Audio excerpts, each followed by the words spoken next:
A structure with no conflict used in literature, such as rent a girlfriend. I received a lot of suggestions from you guys to check out this particular video, which is apparently a really good primer when you're starting to learn about Sonic stories. But of course, before we get into the reaction, make sure to go support the OG video. Link to that is at the very top of the description, as always. So he comes up to me saying, yo, you gotta play this Sonic game. Then I look at it, it's Sonic holding a sword. What? I mean, come on, what's the deal with these storybook games, huh? They're weird, right? Conceptually, I mean, you read a book and then you say, okay, this shit is fire, but what if it had Sonic in it though? There's a very specific... As somebody new to the Sonic franchise, there's a lot of stuff that I wouldn't expect to be in a Sonic game. Or rather, a game about a hedgehog that runs really, really fast. I feel like there were a lot of experiments done to see what they could do with Sonic as a character, and threw him into a bunch of different situations. Now, mind you, I only saw designing for his video on Princess Elise from Sonic 06, so I lack a whole lot of context for the vast majority of Sonic games, but I feel like those settings and those stories are things that would happen, but Sonic just happens to kind of be there. Perhaps it's different from other games, but definitely in 06, he kind of just showed up because Eggman showed up and he was chasing after him. And then he happened to the story and not the other way around. I wonder if this is a trend for the other Sonic games as well. Space that Sonic occupies where it's weird, but not too weird. Like there's a 6-foot-tall crocodile with his ninja chameleon buddy who work as detectives. But he's also gotta pay rent. Let's not get crazy here. Darn, I forgot to pay the electric bill for the office. And Sonic has always thrived on this weirdness. There's probably a real name for it, I don't know, but you don't gotta be a genius to see it. If any Sonic game goes too much into either direction, you notice it. It feels a little off. I think the inherent vibe of whether something feels Sonic-y enough is derived from that specific, one-of-a-kind sense of wonder. I can see that, yeah. I think ultimately Sonic as a concept has to be riding that line between the absurdity and while still playing by the rules of its own universe. Because personally, I can't imagine how I would write a serious story about a hedgehog that runs super, super fast. I also don't think that's what people want from Sonic. There may be exceptions to that, and I just don't know. But video games should be fun, and my mental image of the Sonic franchise is where Sonic stories are a little bit absurd, maybe a bit on the corny side, but really, really fun to engage with. I don't think a dark and edgy story would fit Sonic very well. He just doesn't really seem like the type of character to me. Perhaps they could have done something with Shadow, but I think there was a game where they did something with that, and it wasn't very well received. Yet again, probably another one of those experimental things that they were trying to do with Sonic as a story. From the worlds to the characters to the storytelling. But I'm getting ahead of myself. First, we gotta talk about Spider-Man. What? Okay. Why? I don't know anything about Spider-Man, actually. This is another series that we're definitely going to be covering here on the channel. We're a little bit addicted to Marvel rivals, just a tad bit. But the only superhero comics I've ever read in my entire life were Batman comics, so I know nothing about the Marvel side of things. So yeah, expect to see a deep dive into Marvel superhero lore at some point, whenever me and Serby can line up our schedules. I did not see these movies either. So you know about the hero's journey, right? It's from this book called The Hero with a Thousand Faces by a dude named Joseph Campbell. He basically says that every tale follows and can only follow this very specific structure, the hero's journey. He also said that whoever likes and subscribes has some big fat nuts. Really ahead of his time, this guy. Anyway, interesting. That's kind of dumb because his initial framework I have never seen anybody edit like this before, and I kind of like it. Was very strict and specific, but I also can't deny its prominence is fucking everywhere. There's a very high chance that your favorite story follows some kind of a hero's journey. It's just a pretty solid framework to use because essentially it's a more complicated 3-act structure, with the first act being the setup, where you get introduced to the characters, relationships, and the struggles, then boom.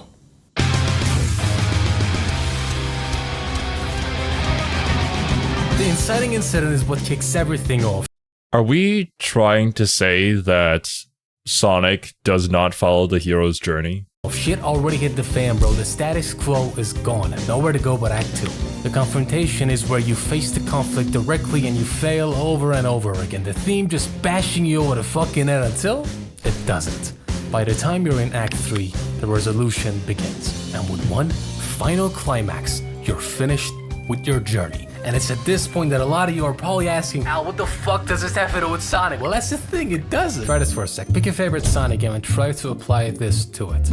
Yeah, there you go. I don't think you can. Because the principle of the hero's journey is a transformation from ordinary to special by gaining something or losing something else. And that's just not how Sonic stories work. Sonic doesn't make this journey. Heroes isn't about Sonic learning the value of friendship. It's about the value of friendship, and we learn it through Sonic. You can't have him learn it all over again. He already knows it. You can't teach him to slow down and smell the roses. He already does that. You see how every time they try to teach Sonic a lesson, it's a little forced? Teaching a lesson is absolutely fine, but using him as the conduit just won't work. It's the biggest pit you can fall into while you're writing Sonic. Understandably so, the hero's journey is so fucking ubiquitous. In fact, it's what a lot of adaptations do. They change Sonic's character for the journey to work. That's why getting mad at Archie or the movies for not being faithful is valid, but also kind of dumb because they're so far removed. Like, they're clearly not trying to be accurate adaptations or canon, unless they are. Allegedly, I don't know, it's weird. Anyway, focus this. No idea about any of the comics, but I think the lore is separate from each other. This might not be the greatest example ever, but my only source of reference is Sonic 06. So a lot of the growth happens in Princess Elise, not Sonic. So yeah, I completely understand what he's going for here. Sonic is kind of already there. It's more he motivates everybody around him to, I guess, become a better version of themselves. I don't think Sonic is a character without faults, but he definitely isn't the type to come to some sort of self-realization and then from there progress as a character. That doesn't really feel right to me. But then the question is, how do these stories work if they don't follow the same framework that almost like 90% of stories follow? This is what we're talking about. Game Sonic. Focus. The backbone of the hero's journey is a philosophical idea that every person goes through one of their own, and these stories help guide us through it. That's why it's so important for a Spider-Man story to be so human. It's a direct reflection of the ups and downs any person goes through, rather than one who embodies some central static value or ideal. Peter, or any other Spider-Man, embraces his humanity. All the shit he goes through is what makes him grow. It's what makes us grow. Probably not you specifically. I think it's a metaphor. To cut it short, you're not supposed to find Sonic relatable. Not on a personal level anyway. Listen, Sonic is flawed. Sure, he's still a person, one who you can relate to. Everyone loves a chili dog, right? But the main appeal... That was some cursed editing, but also really good. But yeah, so far making a whole lot of sense. Sonic, I don't find relatable at all in any way, shape, or form. But I do think it is fun to see him doing his thing.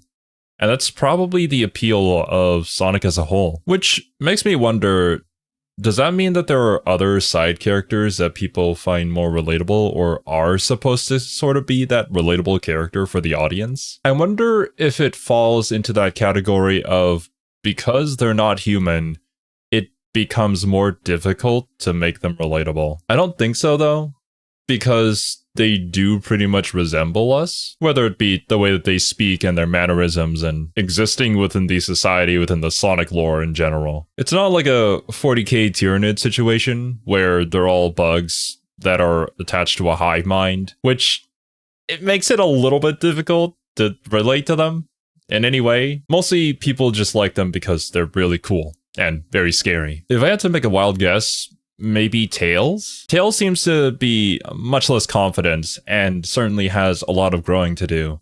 So maybe they're the representation of that. The one who's going on the hero's journey, whereas Sonic is kind of that shonen protagonist who has already gone through his character arc. Or maybe I'm completely missing the point here, and that's just inherently not what Sonic stories are about. The appeal of his character isn't whether you can fit in his shoes or not. You like Peter because you relate to his struggles, and seeing him overcome them inspires you to do the same. Yes. Sonic inspires you by existing. Now, when I was 15 years old, I had a very important person in my life come to me and say, who's your hero? And I said, it's me in 10 years. So I turned 25, 10 years later. That same person comes to me and goes, so are you a hero? And I was like, not even close. She said, why? I said, because my hero is me at 35. So you see, every day, every week, every month, and every year of my life, my hero's always 10 years away. I'm never gonna be my hero. I'm not gonna attain that. I know I'm not, and that's just fine with me because that keeps me with somebody to keep on chasing.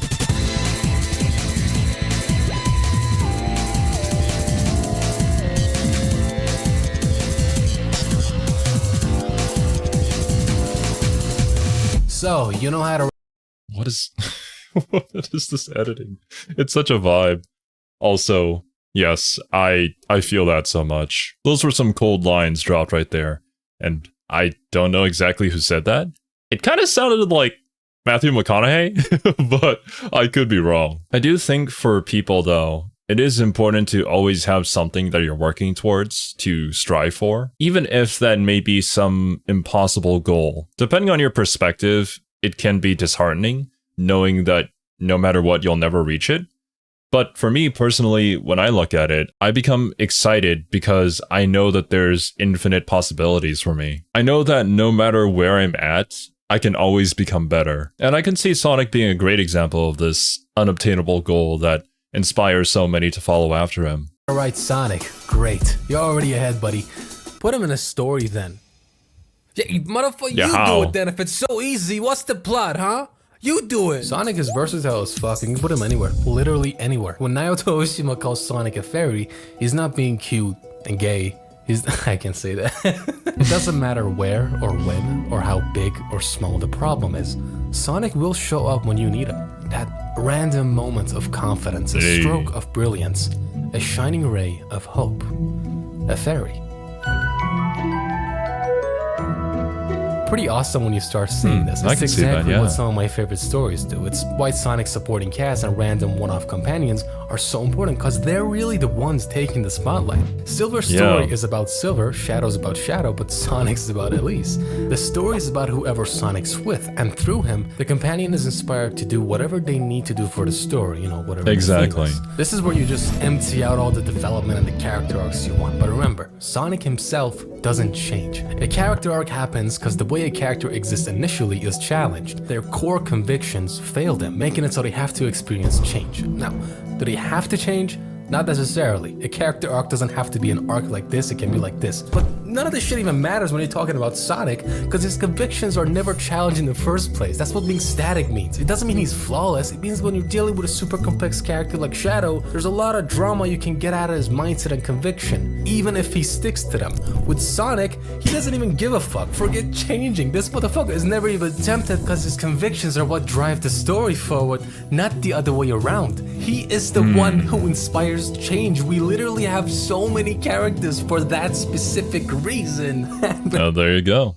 All right. The entire supporting cast is to be that person that changes. But yes, I do agree, Sonic is far from perfect.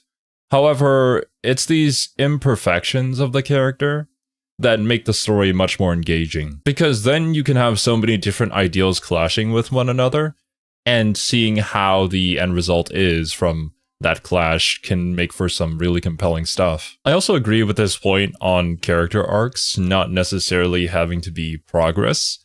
There can be regression as well, but I do think a lot of stories have an issue when it comes to character regression because they often do it off-screen, or it's just sort of lazy writing and they have the character go through the same character arc that they did in the last movie again. I think some pretty good examples of a character going through the exact same character arc again would be something like Iron Man 1 to Iron Man 2, where I feel like Tony Stark as a character kind of just goes back to being his old self that he was at the very beginning of the movie, which you could explain is because of his lifestyle and eventually he was going to drop back into it.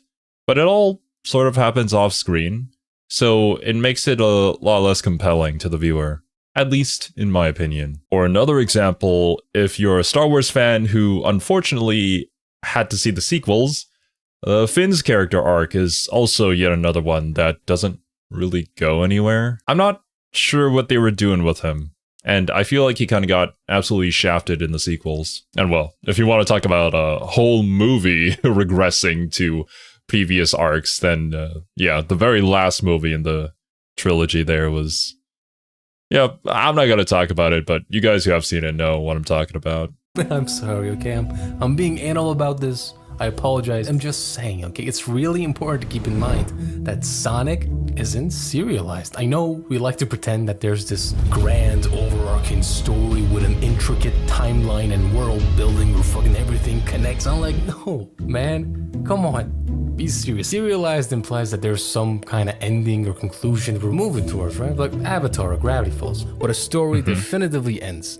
And Sonic just isn't this. We're gonna get Sonic games until he stops making money, or the movies take over, which is equally as bad. I think it's beautiful. Oh no. As somebody who has explored so many different settings and done deep dives into the nitty-gritty lore behind all of it, while I do appreciate this massive overarching lore, interconnected lore, oftentimes it can make for a very good world building and some insane foreshadowing that happens so far apart from each other. I don't think it's a necessity for a good story, even in regards to series that do have that massive overarching lore that interconnects with each other. You can still have separate side stories that might not do too much to the lore, but still be really, really good because it's within that setting that people are familiar with. I also never really understood why some people get so mad about when people point out stuff that doesn't really connect with each other, and then they try to explain it away with some sort of obscure information that, oh, it was a special case or whatever, in order to make sure that the lore for their series is intact. Like, it's okay to have change or to maybe forget something, but as long as you accept that that's something that you're doing, and that change ends up resulting in a good story. Now, on the flip side, what I do think really sucks, and the things that people should sort of be mad about, is when change happens for some other reason that does not benefit the story. Like, for example, J.K. Rowling randomly saying that, yes, there is indeed one Jewish kid in the entire school. Like, why? What change does that make? Just to make yourself feel better? Probably. Beautiful. When I finish a Sonic game and turn off the TV, these characters, these worlds, they don't stop existing. They live on without me. And the next time I come back, they're right there with a new adventure, new twist, and new ways to utilize these characters that I come back for. That's the basis of episodic storytelling.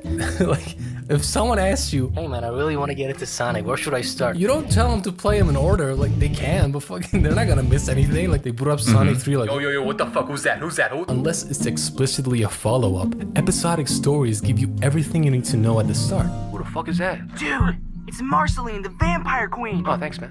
It's why it's so important for everyone to always be in character, because at any moment, some kid can stumble onto Sonic, get a wrong impression, go on the internet and start fighting with some fucking nerd like me. Now I gotta deal with this shit. Adventure Time, Lupin, Seinfeld, Bebop, SpongeBob. It doesn't matter what episode you jump in. An episodic series doesn't rely on its continuity. Now, obviously, we have story arcs over multiple episodes, or the fact that you just get more enjoyment out of being a fan. But for the most part, every story stands on its own.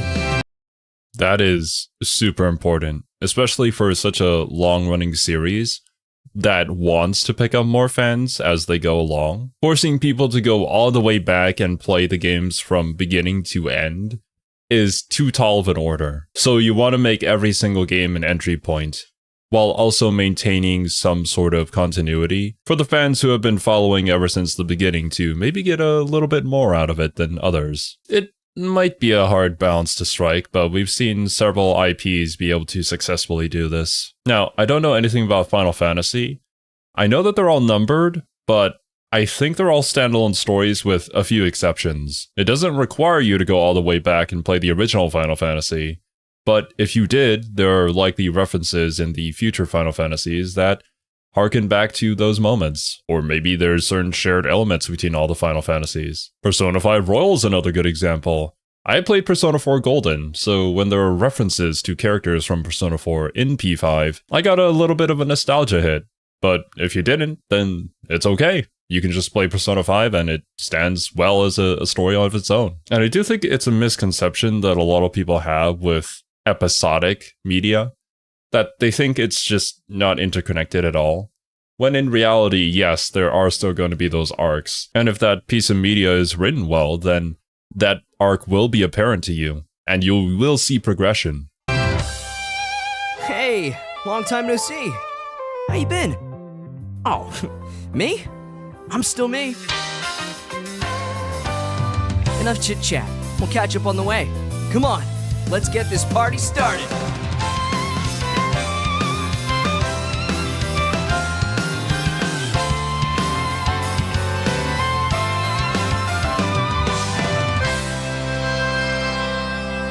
God fucking damn, bro, we're here. Finally, I gotta talk about what I think is the perfect structure for a Sonic story.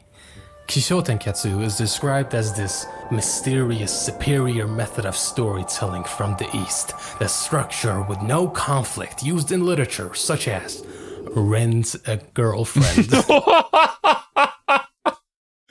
No! Are you kidding me? I don't know what this is specifically. Maybe I've heard of it before. I've certainly heard of Rent a Girlfriend before, even though I avoided it like the plague. But interested to see what this is.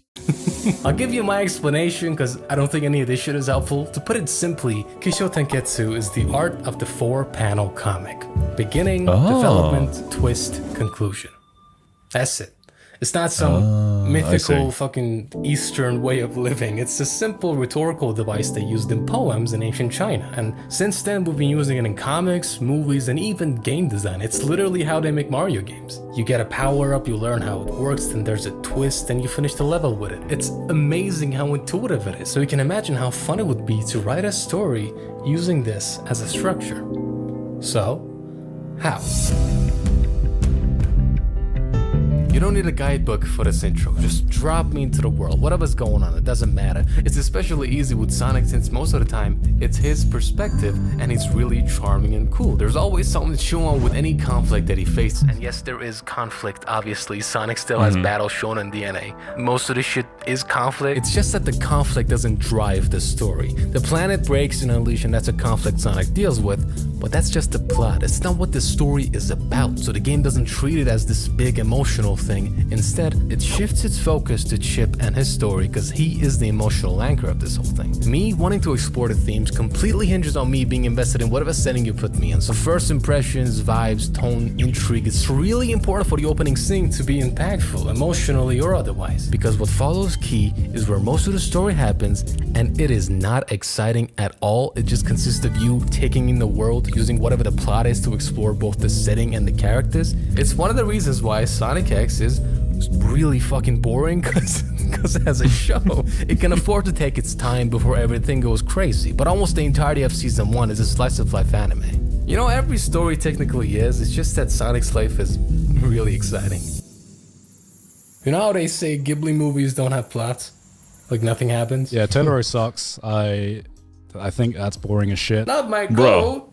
Not my goal. I really think if you're actively looking. Okay, now this, at least I know a little bit about. When it comes to Ghibli movies, I believe they make the world first, and then they come up with a plot about that world later on. Which actually, now that I think about it, there's so many Japanese creators who have a very different way of creating stories than most Western media would lead you to believe. Like, for example, Yoko Taro, when he's designing a video game, he designs it based off of the emotion that he wants the player to feel first, and then creates a story around that. Or somebody like Uchikoshi, who writes the twist first, and then creates the story surrounding that twist. It gives all of these stories such a unique flavor, with varying strengths and weaknesses. But ultimately, it's this variety that I personally appreciate because it keeps things from becoming stale and predictable. Because a lot of modern media, I feel like, needs to gratify the viewer as quickly as possible. Whenever we go into these other stories that don't want to do that immediately, and it's more of a slow burn, or maybe it's more of a immerse yourself in this fantasy world sort of setting, I can understand why people would find it boring. But if you take a step back and really appreciate it for what it is, that's It's just simply not true. Sometimes we just monkey brain it, you know? For the thing to happen, you're not gonna see it because Kiki's delivery service. These are shows where you vibe with it. It's just such a vibe. And for me personally, these shows bring out that sense of wonderment, that childlike wonderment that I don't really get from any other media. I'm so glad that these movies exist, because without them, there wouldn't really be a great way to remind you of who you once were. A different part of yourself that can get buried underneath the responsibilities of modern adult life. Is it boring? It maybe, but before I know it, oh shit, I'm crying over trees again. What? This is terrible writing advice, but it really is just vibes and feelings and shit. Everything goes as you'd expect. Nothing even really changes. You just spend time in this world as it is and was before. Actually, now that I think about it, I fully understand now why the editing style is like this. Because this guy fully appreciates this sort of thing, and that's why his editing style has evolved around it. Before you got here. My favorite episode of Sonic X is about Sonic ditching a meeting with the president so he can take his friend to this island she really wants to see, but can't. That's the whole episode. And it ends with Sonic watching as her father decides to make more time for her. Like a guardian angel. Right when you need it the most. Essentially, it's 06. Another story where nothing happens. Thematically speaking, it's about Sonic helping this girl with a burden bestowed upon her, all the while moving through this much more exciting plot. Because 06, it's not about Netflix, it's not about time travel or the world ending. It's about Elise learning to let go, to not be a slave to her responsibilities as a essentially, that's the gist of the story, and it's probably the best way to relay it to other people, because there's just so many elements bogging it down, not even talking about the buggy gameplay that doesn't work in the first place. As a princess, and to be free.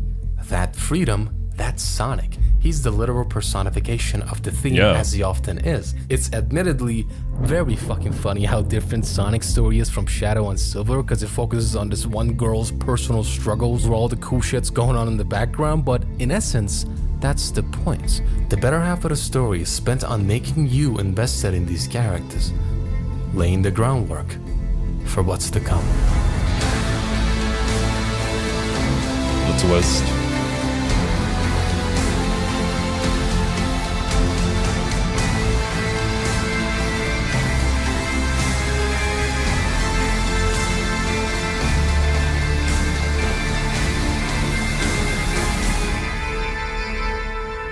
Is what we remember Sonic stories by. Think of Metal Sonic and Heroes, Gerald's plan being revealed in SA2. Something that shakes up the narrative to the point where everything before it just seems pointless. But it's not.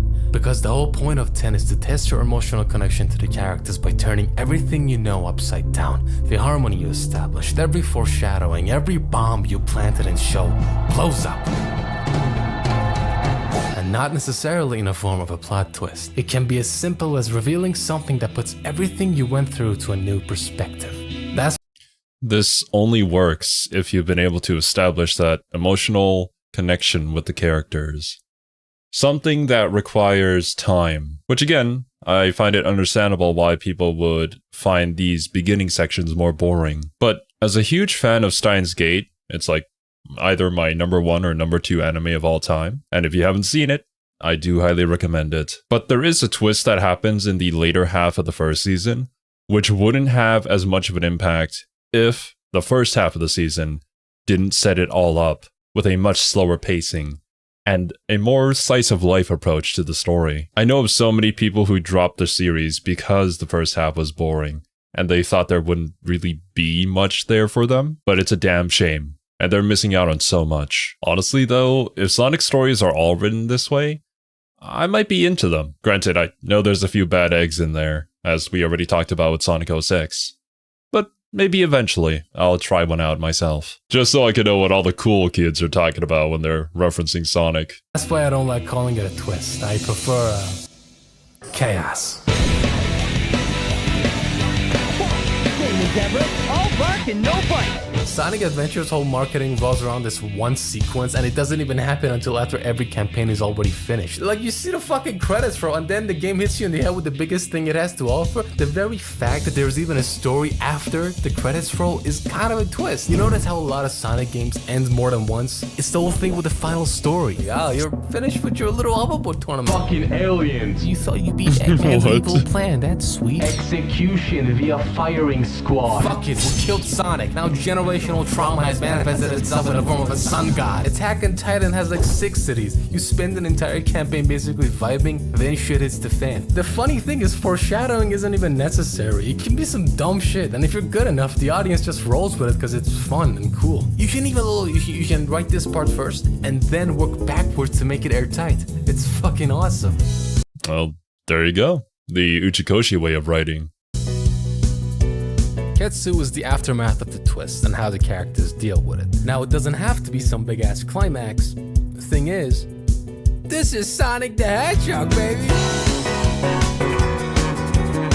Gotta go Super Saiyan. Don't forget the heart though, okay? Underneath all this cool shit is a deconstruction of our themes, just like any good shonen. Sonic Adventure wouldn't hit nearly as hard if we didn't actually witness why Chaos was so pissed off in the first place. A lot of these bittersweet resolutions work because of how well their setup and subversions were. It's why even though Shadow came back, his death still hits, because the game is dedicated to show him off as much as possible before resolving it with him. Now compare him to like Sage, who the game just expects you to have an emotional attachment to just because she's cool, and then she dies, and I'm like, damn, yeah, who cares, bro, I barely right? know this kid. It's like going to a random guy's funeral.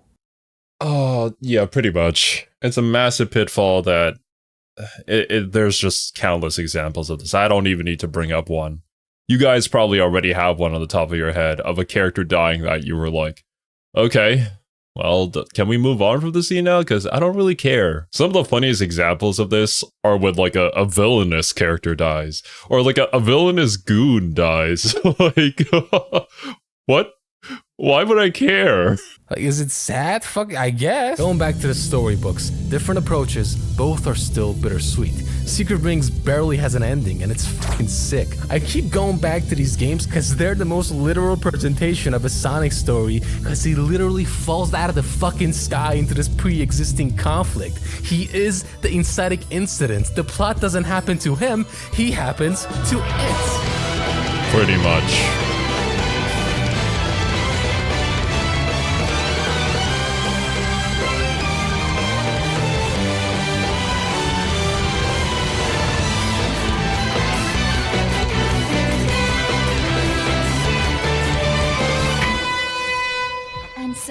The legendary Blue Hedgehog, having saved the world of the Arabian Nights, ran endlessly until he found his way back into his own world. Along the way, he had many adventures, but those are stories for another time. Yeah, we beat the bad guy, but we still have shit to deal with. Not everything is fixed like that, and that's okay.